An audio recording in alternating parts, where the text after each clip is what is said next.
But we begin with Mackenzie Frost digging into the audit and questioning state leaders about the string of problems at DJS. Mackenzie. Yeah, Kai and Mary, this audit reveals some serious failures within DJS, but it's not the first time we've seen a state report shine light on problems within the Department of Juvenile Services.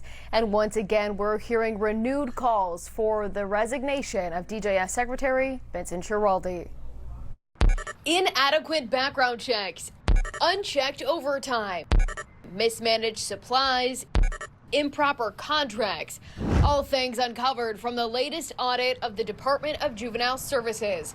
In the pages of the report, DJS Secretary Schiraldi punting responsibility, telling the auditors the vast majority of the audit period preceded the current administration. First, I was astonished that they actually did an audit. Carroll County Sheriff Jim DeWee says he's not surprised by anything in the audit or by Secretary Schiraldi's response. But it didn't shock me that the Secretary didn't take responsibility.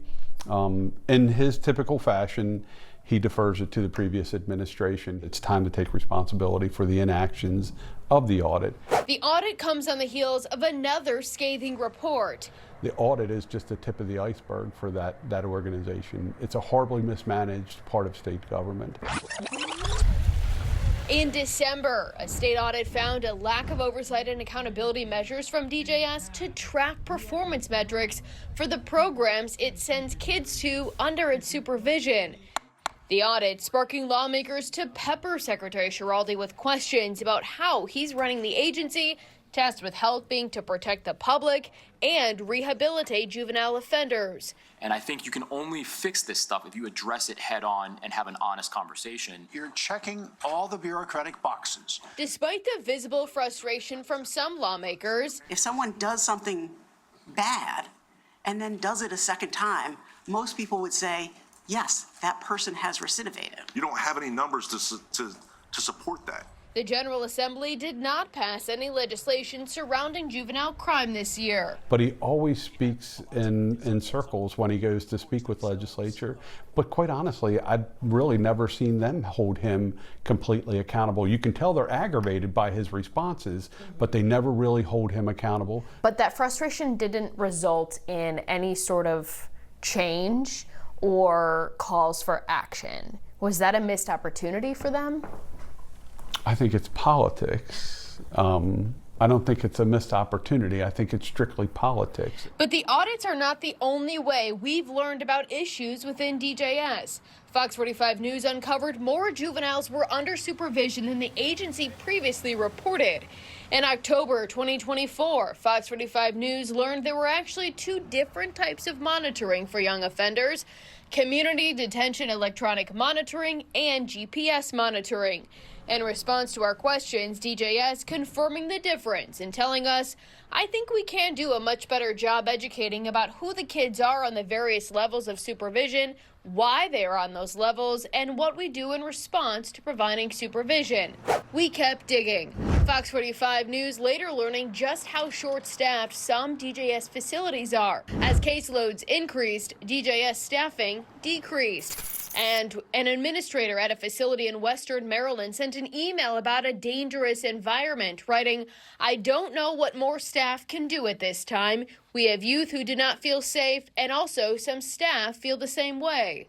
In light of the audit, House Republicans in Maryland are once again calling for Secretary Schiraldi's resignation. House Minority Leader Jason Buckles says DJS has a record of constant failure, adding, "This is yet another troubling but not surprising example of the Department of Juvenile Services' failure to protect the children in its care." And Delegate William Valentine, ranking member on the House Judiciary Committee, says it is clear now more than ever that DJS is failing in its fundamental duties. The governor must take action.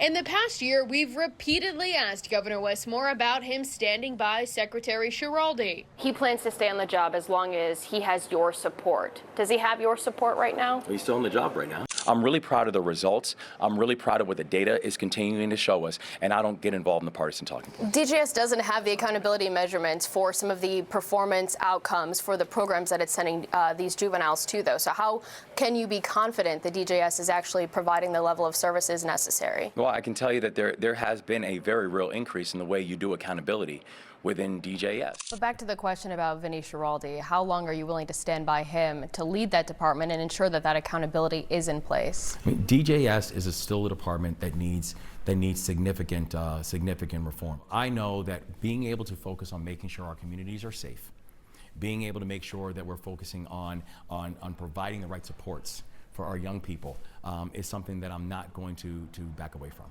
Never clear answers from the governor, but not resounding support either. Wednesday, we reached out to the governor's office again asking if he still supports Secretary Schiraldi, given the latest failures outlined in the report. Now, the governor's office did get back to us saying that they acknowledged our questions and were working on getting us a statement, but so far, that has yet to happen.